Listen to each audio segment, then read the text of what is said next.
Olá, boa noite. Boa noite. Temer mantém no ministério Gedel Vieira Lima, acusado pelo ex-ministro da Cultura de pressões em favor de construtora. Gedel Vieira Lima continua à frente da Secretaria-Geral da Presidência.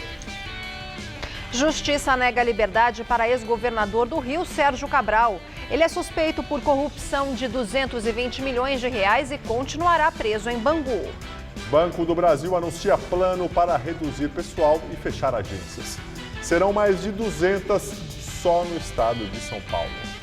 E o governo Temer admitiu hoje que a economia brasileira vai crescer menos em 2017. Você acompanha essas e outras notícias após o intervalo. Até já! Se quiser dicas de Nova York, eu posso dar várias. Mas no Brasil, a minha dica é: tenha uma conta no Bradesco Prime, o meu banco. Porque lá eu tenho atendimento personalizado, consultoria de investimento e, é claro, serviços internacionais. Porque uma hora eu posso estar em um lugar. Logo depois, em outro. Bradesco Prime. Viver é Prime. Quem tem paixão por comunicação sabe muito bem qual faculdade escolher. Aquela que prioriza a formação ética e humanística, sem deixar de lado vivência e experiência. Porque não basta estar preparado para o mercado. É preciso estar pronto para a vida. Se você quer se formar e transformar o mundo, faça Casper Libero. Vestibular 2017. Inscrições abertas. Faculdade Casper Libero. Paixão por comunicação. O vento é o combustível da liberdade. O beijo é o combustível da paixão. O abraço é o combustível do encontro. O talento é o combustível da arte. O que faz a vida ser melhor é o combustível que você coloca nela. Combustível Petrobras. Move você. Parece que eu estou num hospital super moderno, né? Mas estou numa sala de aula do Senai aqui em São Paulo. Esse equipamento é um simulador de manutenção e operação de ressonância magnética, que treina as pessoas que vão trabalhar no setor de saúde. Afinal, a saúde é hoje o grande problema do Brasil e precisa de gente bem treinada. Aqui no Senai, a gente aprende na teoria e tem estrutura de primeiro mundo para colocar em prática. Trabalhar com gente especializada faz toda a diferença em um setor como o nosso. Quando o profissional fez Senai, sei que posso confiar. O que a indústria faz por meio do Senai é dar formação profissional, ajudando as pessoas a conseguirem um bom emprego, um melhor salário, a terem sucesso. São mais de 1.400 cursos. Um deles pode mudar sua vida. Fazendo direito, o Brasil tem jeito. Pense em um programa especial. É o Todo Seu desta segunda, porque tem musical em dose dupla. Aqui no palco, Nando Reis nos presenteia com suas lindas canções. Mas eu só posso dizer que eu só fico bem ao seu lado. E a bonitinha que eu não vejo há muito tempo, Débora Blando, apresenta seu novo trabalho.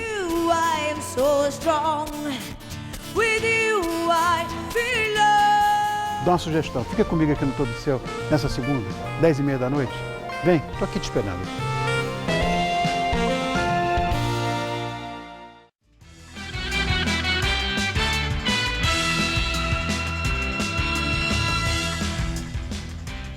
São Paulo registra o maior aumento no número de casos de cachumba em 15 anos. O número de casos de cachumba no estado chegou a 4.193 no último dia 8, segundo o Centro de Vigilância Epidemiológica. Aqui na capital paulista também houve um aumento significativo da doença. A cachumba é uma doença viral. Seus sintomas são febre, dores no corpo e nas glândulas salivares. Bruna contraiu a doença em outubro na empresa em que trabalha. Assim que eles receberam os avisos de que os funcionários estavam com cachumba, a empresa alertou a vigilância sanitária, então o setor foi lá e vacinou todos os funcionários. Absolutamente todo mundo que quis tomar vacina foi vacinado para bloquear a doença, o contágio da doença lá dentro. Os órgãos de vigilância acompanham de perto os registros de casos de cachumba. É por isso que é importante que as pessoas, ao irem ao médico, se sabem de outros casos no seu local de trabalho ou no local de estudo, também contem ao médico. E daí ele pode fazer essa correlação e dizer que está havendo um surto naquele local. E aí a notificação passa a ser obrigatória. Movimento de luta social por moradia invade o prédio do antigo Cinesol, que depois virou Teatro Silvio Santos, na zona norte de São Paulo. A invasão aconteceu por volta da 1h30 da manhã do domingo. Através do portão fechado, nossa equipe tentou conversar com o sem-teto, mas o grupo não passou muitas informações. Da janela, um manifestante disse apenas que cerca de 150 pessoas estão lá dentro. O prédio na Avenida Ataliba Leonel, na zona norte da capital, foi construído nos anos 50 e abrigou o antigo Cinesol. Depois, foi adquirido pelo empresário Silvio Santos. Durante quase 20 anos, o imóvel sediou 13 estúdios onde eram gravados os principais programas da extinta TVS, que depois se transformou no SBT. Desde a transferência da sede da emissora para a rodovia Anhanguera no fim dos anos 90, o local estava desativado. Sem gravar entrevista, os manifestantes disseram que só vão sair daqui quando forem comunicados formalmente por um pedido de reintegração de posse. O SBT informa que nesta manhã já entrou com este pedido na Justiça para que o local seja desocupado. Hugo Alexandre Gabrich confessa a morte da ex-namorada e é transferido para o Centro de Detenção Provisória Belém 2, na Zona Leste, onde vai ficar preso por tempo indeterminado. Depois do crime, Hugo se internou em um hospital psiquiátrico de Belo Horizonte. De acordo com a polícia, ele confessou o crime e disse que descartou a arma usada para matar Edna Silveira em um local incerto. Depois de ser transferido de BH para um distrito policial aqui da capital paulista, ele foi levado hoje para uma penitenciária. O crime aconteceu na madrugada do último dia 12, na zona sul de São Paulo. Imagens do circuito interno do prédio onde Edna vivia mostram Hugo entrando no condomínio e fazendo um entregador de bebidas refém. O entregador toca a campainha e é recebido por um homem que estava no apartamento com Edna. As imagens também mostram o momento em que Hugo atira. Edna levou 4 tiros e morreu. O outro homem levou 2 tiros, continua internado e corre o risco de ficar paraplégico. Juiz Sérgio Moro começa a ouvir testemunhas de acusação em processo contra o ex-presidente Lula. A ação no Paraná envolve o caso da compra e reforma do triplex em Guarujá, no litoral paulista. Neste primeiro dia, falam o empresário Augusto Mendonça, os ex-dirigentes da Camargo Corrêa, Dalton Avancini e Eduardo Leite e o senador cassado Delcídio do Amaral. Os depoimentos seguem até o dia 25 de novembro. Ainda vão falar os ex-diretores da Petrobras, Paulo Roberto Costa e Nestor Cerveró, além do ex-deputado Pedro Corrêa, o doleiro Alberto Youssef e o lobista Fernando Baiano. Nesta ação penal, Lula responde pelos crimes de corrupção passiva e lavagem de dinheiro. Segundo o Ministério Público Federal, o ex-presidente recebeu vantagem indevida por parte da OAS na realização de reformas no apartamento do Guarujá, além de um contrato falso de armazenamento do acervo presidencial. De acordo com a denúncia, o valor total do esquema de lavagem de dinheiro, que dizia respeito às propinas pagas ao ex-presidente por contratos firmados pela empreiteira com a Petrobras, chega a R$ 3.700.000. Lula nega as acusações. O juiz Sérgio Moro aceitou o pedido da defesa do petista e, por isso, o ex-presidente não participa das audiências em Curitiba. E durante a audiência, o juiz Sérgio Moro e os advogados de Lula discutiram. Excelência, nós pedimos... É que eu gostaria de, pelo menos, poder fazer as minhas ponderações sem que Vossa Excelência interferisse. Antes de a defesa pode fazer as ponderações no momento próprio. Agora nós estamos ouvindo testemunha e a palavra está com o Ministério Público. Mas é uma questão de ordem, Excelência. Vossa Excelência tem que me ouvir. A defesa, pelo jeito, vai ficar levantando questão de ordem a cada 2 minutos. Não é essa a questão. É inapropriado, doutor. Está tumultuando a audiência. Pode ser inapropriado, mas é perfeitamente jurídico. Estão tumultuando a audiência. Banco Central encontra 11 milhões de reais nas contas da mulher do ex-governador do Rio, Sérgio Cabral.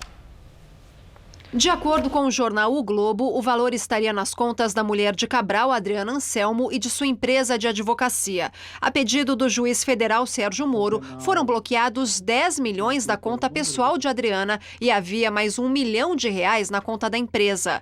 Nas contas de Sérgio Cabral, foram encontrados apenas R$ 455. E a Justiça Federal do Rio negou hoje o pedido de habeas corpus feito pela defesa de Cabral. Sérgio Cabral está preso preventivamente desde quinta-feira no complexo de Bangu. Ele é acusado de chefiar uma organização criminosa que causou prejuízo de mais de R$220 milhões aos cofres públicos entre 2007 e 2014, período em que esteve à frente do governo do estado. E em depoimento à Polícia Federal, Cabral disse ter a consciência tranquila e afirmou que as acusações contra ele são mentiras absurdas. Ele disse ainda que acredita na justiça e está indignado com a atual situação. Também alegou desconhecer qualquer pedido de propina a empreiteiras. Já o ex-governador do Rio, Antony Garotinho, continua internado no Hospital Quinta Dor. Ele passou por um cateterismo ontem com a colocação de um stent e se recupera bem. Garotinho foi preso na quarta-feira passada por suspeita de compra de votos na eleição em Campos dos Goitacazes. Garotinho chegou a ser levado para o presídio de Bangu, mas foi transferido para um hospital particular por decisão do Tribunal Superior Eleitoral. Porta-voz da presidência, Alexandre Parola, diz que o ministro Gedel Vieira Lima, do PMDB, permanece no cargo. Hoje, por unanimidade, a Comissão de Ética da Presidência da República votou por abrir processo contra o ministro da Secretaria de Governo. O caso chegou à Comissão de Ética após o ex-ministro da Cultura, Marcelo Caleiro, que pediu demissão na sexta-feira, acusar o ministro Gedel Vieira Lima de pressioná-lo para liberar um empreendimento imobiliário de alto padrão em Salvador, no qual Gedel tinha comprado um apartamento. A obra está embargada pelo IPHAN, o Instituto do Patrimônio Histórico e Artístico Nacional, órgão que é vinculado ao Ministério da Cultura. Caleiro disse que a pressão de Gedel foi claramente um caso de corrupção. Gedel Vieira Lima, que é responsável pela articulação política do Palácio do Planalto com o Congresso Nacional, admite que conversou com Caleiro sobre a obra, mas negou ter feito pressão sobre o caso. Segundo o articulador político de Temer, a conversa com o agora ex-colega foi para reforçar que a judicialização da licença pelo IPHAN geraria desemprego e criaria instabilidade para quem comprou apartamentos no empreendimento imobiliário. Ele disse não saber por que Caleiro fez essas acusações. O ministro Gedel Vieira Lima continua à frente da Secretaria-Geral da Presidência. O presidente Michel Temer ressalta, adicionalmente, que todas as decisões sob responsabilidade do Ministério da Cultura são e serão encaminhadas e tratadas estritamente por critérios técnicos, respeitados todos os marcos legais e preservada a autonomia decisória dos órgãos que o integram, tal como ocorreu no episódio de Salvador. Se a conduta de Gedel for considerada irregular, o Código prevê desde uma simples advertência até a recomendação a Temer de exoneração do ministro. E hoje a oposição pediu ao Procurador-Geral da República, Rodrigo Janot, que investigue o ministro. E mais cedo, o presidente Michel Temer participou da reunião do Conselho de Desenvolvimento Econômico e Social e não falou sobre o caso do ministro Gedel Vieira Lima. Mas Temer fez críticas à área econômica de Dilma e acusou o governo da petista de tentar disfarçar a realidade. Foi a primeira reunião do Conselhão na gestão Temer. No final do evento, o presidente foi questionado sobre as acusações contra seu articulador político, mas não quis comentar. O ministro Gedel Vieira Lima não participou do encontro. Na reunião, Temer fez duras críticas ao governo Dilma. Segundo ele, só será possível vencer a crise se trocarmos o ilusionismo pela lucidez. No Brasil que nós encontramos, pensamos nós, não havia apenas um déficit fiscal. Havia também, e lamento dizê-lo, também um certo déficit de verdade. E não é possível continuar assim. Devo dizer para não haver dúvida de que a gigantesca crise que herdamos é, em parte, produto de reiteradas tentativas, digamos assim, de disfarçar a realidade. É preciso encarar os fatos tal como são. E direto de Brasília, Josias de Souza fala sobre a situação de Gedel Vieira Lima. Michel Temer havia programado um início de semana com manchetes positivas. O presidente abriu a segunda-feira com uma reunião do Conselho de Desenvolvimento Econômico e Social, o chamado Conselhão. Temer esperava ocupar as manchetes com declarações de apoio de membros do Conselho à política de austeridade do seu governo. Mas o plano fracassou. A reunião do Conselhão teve que dividir espaço no noticiário com a penúltima denúncia contra um ministro de Michel Temer, dessa vez, Gedel Vieira Lima. O caso é constrangedor. Em plena era da Lava Jato, o ministro trata como algo trivial uma acusação de tráfico de influência. Denunciado por Marcelo Caleiro, que se demitiu do Ministério da Cultura batendo a porta, Gedel acha normal ter usado a sua influência para pleitear de um órgão público federal a suspensão do embargo à construção de um prédio de apartamentos de luxo em Salvador. Um prédio no qual o próprio Gedel é feliz proprietário de um apartamento. Michel Temer decidiu manter Gedel no cargo. Fez isso sob o argumento de que a pressão do seu ministro não chegou a surtir efeito. Prevaleceu a decisão técnica que embargou a obra. Temer não disse uma mísera palavra de reprovação ao gesto de Gedel Vieira Lima. O governo parece não ter se dado conta de que o Brasil não é mais um gigante adormecido. Com a Lava Jato, o país passou a sofrer de insônia permanente. E o brasileiro está cada vez mais impaciente com tudo aquilo que os ocupantes do poder consideram normal. Boa noite. O Tribunal de Justiça promove aqui em São Paulo a Semana Nacional de Conciliação. O foco desta edição é a área da família, com temas como o divórcio e reconhecimento da união estável. A abertura do evento teve a participação do presidente do Tribunal de Justiça de São Paulo, Paulo Dimas Mascaretti. Os casos relacionados a conflitos com empresas serão discutidos também nos últimos 2 dias da semana. O horário de atendimento ao público é das 10 da manhã às 5 da tarde. Eu tenho dito que nós temos que inaugurar perante a sociedade a chamada Era do Diálogo. Nós temos direitos em profusão, previstos até na Constituição, mas nós temos que procurar assegurar esses direitos. E uma das formas de disseminar a cidadania é tentar, de alguma maneira, infundir o conceito de conciliação. Eu acho que isso é importante, aproximar as pessoas, fazer com que elas tenham um diálogo permanente e o Judiciário tem que fomentar esse trabalho. Banco do Brasil anuncia reestruturação que pode eliminar mais de 9 mil vagas de trabalho com um plano de incentivo à aposentadoria e fechamento de agências. A expectativa é garantir uma economia anual de cerca de 3 bilhões e 800 milhões de reais. São Paulo é o estado que vai sofrer o maior corte. Serão 222 agências fechadas do total de 402 que foram anunciadas pelo banco. Esta, na Rua Augusta, na região central, está na lista das agências que encerrarão as atividades ao longo de 2017. Serão 55 aqui na capital. Fica ruim porque essa aqui está perto, né? Com 2 minutinhos eu estou aqui. Agora tem que ir lá até a Paulista, outra agência, é muito difícil. Eles alegam que é para reduzir custos. O que eu acho é que vai complicar a vida dos clientes do banco, né? E acho que a intenção deles é começar a preparar o banco para vendê-lo. Os clientes das agências que o banco vai fechar serão automaticamente transferidos e podem manter cartões e senhas, mesmo se houver alteração no número da conta, segundo informou o banco.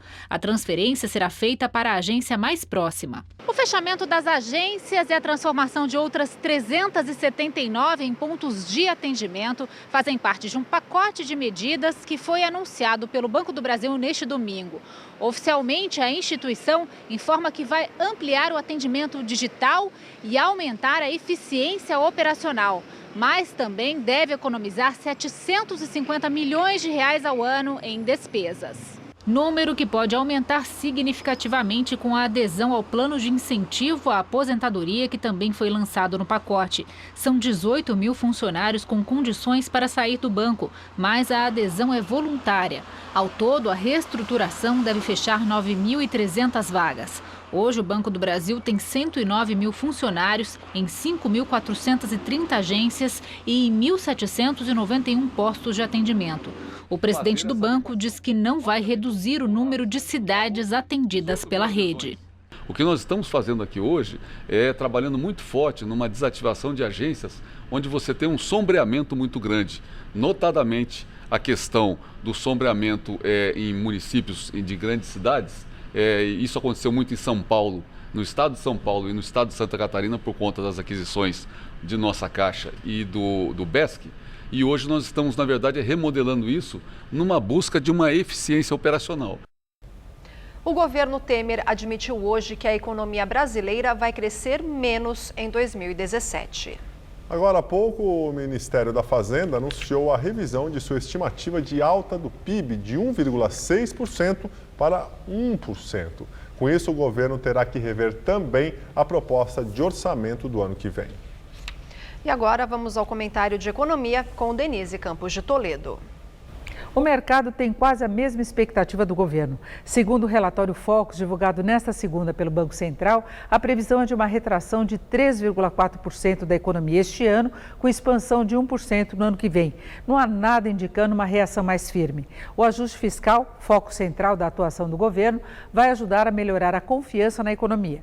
Isso pode estimular investimentos, atrair recursos externos, facilitar o controle da inflação, dando mais espaço para o corte dos juros. Mas, por enquanto, o cenário não é dos mais animadores. A atividade segue fraca, com o nível de investimentos muito baixo. Boa parte das empresas, além da queda do movimento, convive com endividamento alto. As empreiteiras envolvidas na Lava Jato, que respondiam por boa parte dos investimentos do país, ainda tentam acordos de leniência para continuar operando. A Petrobras, principal alvo do esquema de corrupção, também está desativando projetos, vendendo ativos. Tudo isso pesa na atividade. O setor público não tem mais como investir. O consumo continua travado por todos os fatores que têm prejudicado as finanças dos brasileiros. Desemprego em alta, endividamento elevado, juros nas alturas, restrições ao crédito. E as exportações também têm limitações. A indústria perdeu muita capacidade de concorrência e não vai expandir as vendas externas com mais intensidade de uma hora para outra. Tudo isso afeta o potencial de reação da economia no ano que vem. O que se espera é que o Banco Central tenha condições de reduzir mais os juros, dando algum impulso a mais. Só que, pelo menos no curto prazo, deve ir com mais cautela. A eleição de Trump trouxe novas incertezas. A política econômica que deve implementar pode fazer os juros subirem mais nos Estados Unidos, influenciando o dólar aqui. O BC tem segurado a pressão, o dólar voltou a cair, mas até ter mais segurança quanto ao cenário, não deve usar muito na política de juros. A economia precisa de estímulo, mas o controle da inflação ainda é prioridade. O mercado prevê a inflação abaixo de 5% em 2017, com a taxa básica, hoje em 14%, caindo para 10,75%. É ver se o Banco Central vai seguir esse roteiro. Eu volto na sexta-feira, até lá. A semana começou quente em todo o estado de São Paulo, inclusive aqui na capital. Mas será que esse calor continua amanhã? Vamos à previsão com Mariana Armentano.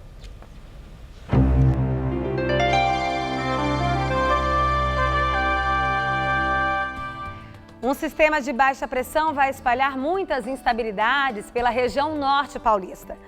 Por isso, as chuvas vão se concentrar nessa área e podem até acontecer de forma volumosa em alguns momentos. A máxima não vai passar dos 23 graus na cidade de Franca, mas chega a fazer até 30 graus em Barretos e 31 em São José do Rio Preto.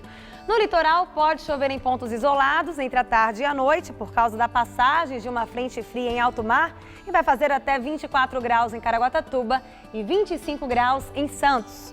Para a capital, teremos no máximo uma garoa à noitinha. Para essa terça-feira, mínima de 17 e máxima de 25 graus. Na quarta, podemos ter chuvas e temperaturas entre 16 e 27 graus.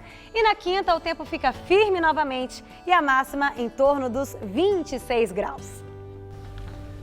Um tremor de 6,9 graus na escala Richter atingiu o Japão às 5h59 da manhã, horário local. O governo emitiu um alerta de tsunami para a região de Fukushima. O abalo, que foi sentido em terra, aconteceu a poucos quilômetros da costa leste da ilha de Honshu, a principal do Japão. Por enquanto, não há informações sobre feridos. A chanceler alemã Angela Merkel confirmou que vai concorrer ao 4º mandato consecutivo. Merkel anunciou que vai tentar a reeleição como presidente do partido União Democrata Cristã na convenção de dezembro. A eleição geral acontece no ano que vem. Merkel governa a Alemanha há 11 anos. Apesar das críticas duras sobre o acolhimento de imigrantes, as pesquisas indicam que 60% dos eleitores apoiam um novo mandato. Angela Merkel é vista como força estabilizadora dentro da Europa, no momento em que o continente sofre com as consequências do Brexit e do crescimento de partidos nacionalistas de extrema-direita. Já na França, o ex-presidente Nicolas Sarkozy é eliminado da corrida presidencial. O conservador François Fillon é o favorito contra Alain Juppé no segundo turno das primárias da direita. Nicolas Sarkozy, de 61 anos, sugeriu que deve se afastar da política. Ele tentou ganhar os eleitores de extrema-direita, mas ficou só em terceiro lugar, com 20% dos votos. A disputa vai ser entre Alain Juppé, prefeito de Bordeaux e ex-primeiro-ministro, que ficou em segundo lugar com 28% dos votos, e o agora favorito François Fillon, ex-primeiro-ministro de Sarkozy, que recebeu 44% dos votos. Mais de 4 milhões de eleitores foram às urnas. Fillon, de 62 anos, apresentou na campanha um programa muito liberal em temas econômicos e muito conservador em questões sociais. O candidato da direita para as eleições presidenciais de 2017 vai ser escolhido no domingo. Papa Francisco anuncia que todos os padres poderão absolver de forma indefinida o pecado do aborto. Com isso, o pontífice torna permanente uma medida temporária que foi instituída para o Jubileu da Misericórdia, que terminou no domingo. Com a decisão, quem fizer aborto, tanto médicos quanto mulheres, não será mais excomungado pela Igreja. Em nota, a Conferência Nacional dos Bispos do Brasil disse que acolheu as orientações do Papa. Primeiro-ministro do Japão, Shinzo Abe, está em Buenos Aires para tratar de comércio e investimentos. Shinzo Abe é o primeiro chefe de governo japonês a visitar a Argentina em 57 anos. A delegação de empresários e funcionários do governo foi recebida na Casa Rosada pelo presidente Maurício Macri. Shinzo Abe falou em construir uma aliança estratégica entre os países. Antes do encontro, ele declarou que apoia a abertura econômica do governo de Macri e acredita que a Argentina vai continuar ganhando confiança internacional. Nós ficamos por aqui. A edição de hoje pode ser vista no site do Jornal da Gazeta. Muito obrigado pela companhia. Tenha uma excelente noite e uma ótima semana. Até amanhã, Lu. Até amanhã, Gabriel. Uma ótima noite para você. E fique agora com o Rony Fon no Todo Seu. Até amanhã.